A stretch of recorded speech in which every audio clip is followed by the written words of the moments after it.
Nay, ito po nay, mayroong bigas. Pera, pinaabot po sa iyo lang. Makasya. O ito.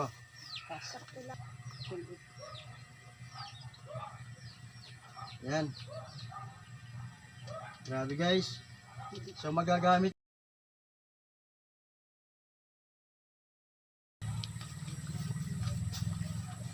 Magandang hapon. Ito po.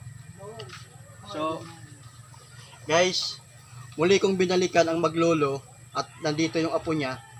So, para maghatid po tayo ng tulong. So, magandang hapon. Nandito, naabutan ko sila. Pinapakain ng apo niya ang lolo niya na may sakit. So, tingnan natin guys.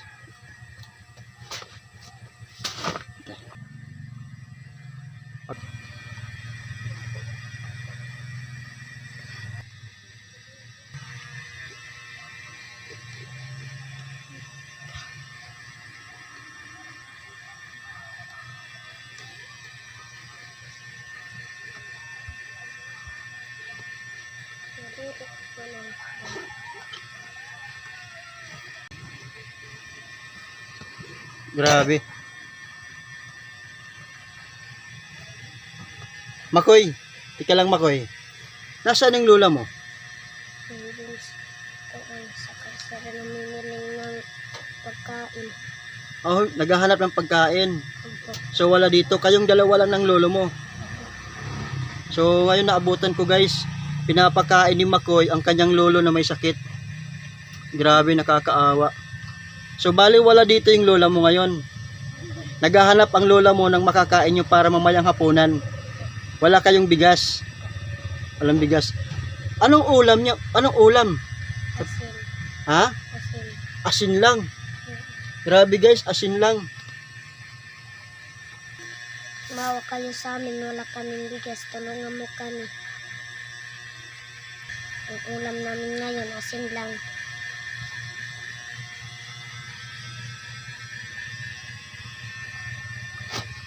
Grabe guys, hindi ako makapaniwala na abutan ko ang maglolo dito.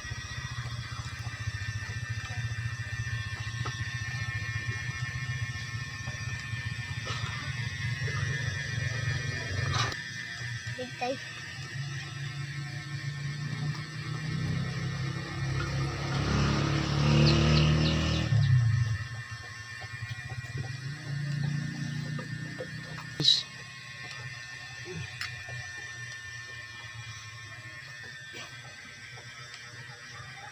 Grabe guys, sobrang nakakaawa po talaga sila. Kay Makoy, mayroon akong ibibigay sa iyo ng mga damit. Dahil ngayon lang ako nakabalik dito. Kumusta naman kayo, tay? Ito, ganun pa rin. Walang nagbago tayo, no? Mahirap, tapos ang... Wala birthday. Ako talaga yan. Di ko maintindihan.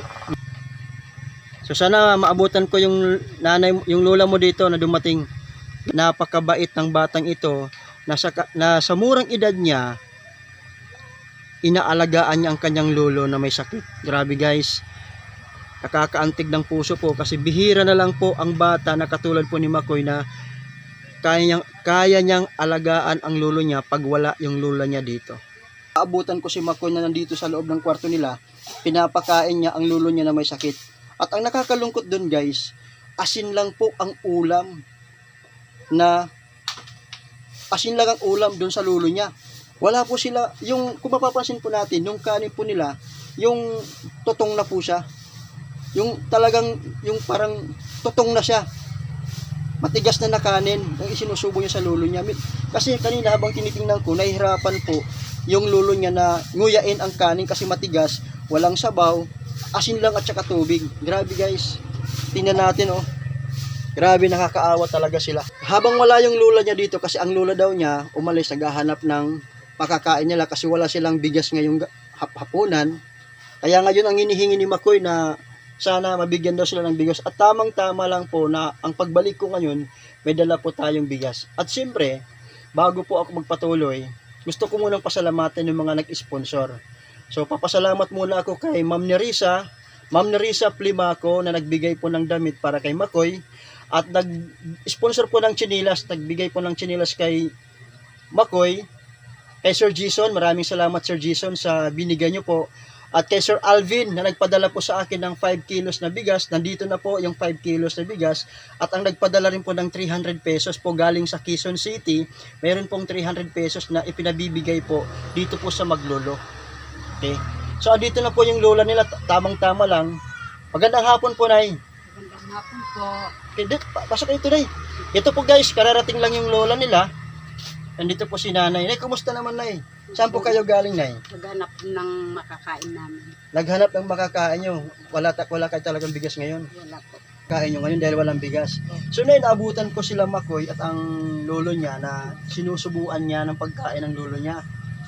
Dahil, naawa nga ako, Nay, kasi ang ulam lang, asin, Kasi tsaka tubig. So, nahihirapan yung lolo niya na lunukin yung pagkain kasi ang tigas, yung tutong na siya.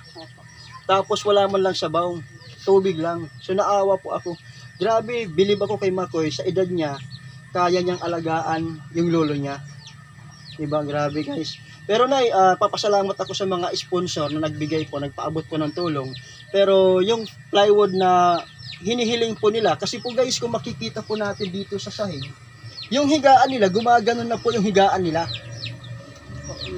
Talagang sira na po kasi ang higaan nila dito sa loob, pag ganun na po yung hitsura ng higaan nila, tsaka as in totally butas na butas po.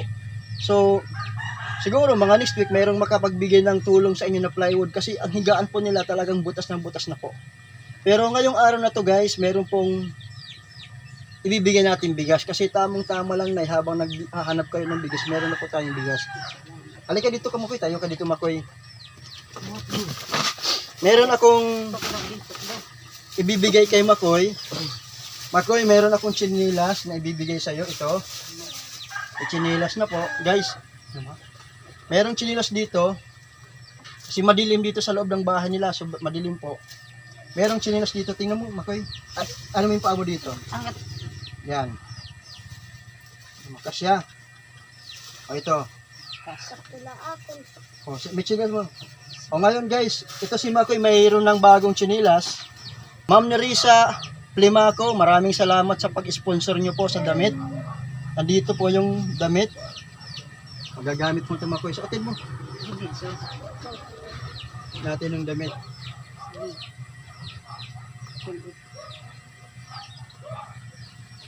Yan. Grabe guys. So magagamit niya ngayong Pasko. Pero pa dito, mga damit. So, magagamit ni Makoy, So, kasya sa kanya. Diba? Ha? Panlalaki yan. Panlalaki pang lalaki yan. So guys, andito na po. Damit. Ito, may mga damit yung bago. Okay. Mayroon tayong bigas guys. Bibigay po natin kay Nanay. Ito po na mayroong bigas. Maraming salamat sa nagpaabot po ng 5 kilos na bigas po. Ito na po. At siyempre, may nagpadala po nag-sponsor din po ng 300 pesos cash. Papabigay po kay ito. Andito po yung pera, pinaabot po sa iyo, Nay. So, ito po yung may tutulong po.